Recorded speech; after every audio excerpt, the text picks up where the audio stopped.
گزارشی ساندرو تانالی بر عوض 70 میلیون یورو از میلان به نیوکاسل یونایتد از نوترین خبری تابستانی ترانسفری به حساب می‌رود و این هم در حالی است که نیوکاسل یونایتد یک سال قبل بر عوض 70 میلیون یورو الکساندر ایساک از رئال سوسییداد را خریداری نموده بود.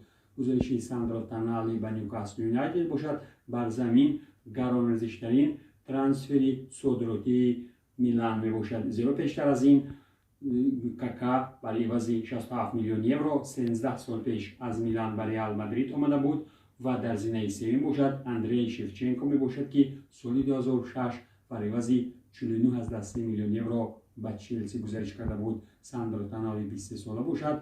با همین گزارش رکوردی خویش یک قدمی دیگر به سمت فوتبال انگلیسی می‌نهد و با امید گزارش این بازیگر آینده‌دار بسیاری برانند که فوتبال ایتالیایی یک چهره پراستعداد و مخلص شده میلان را از دست داد.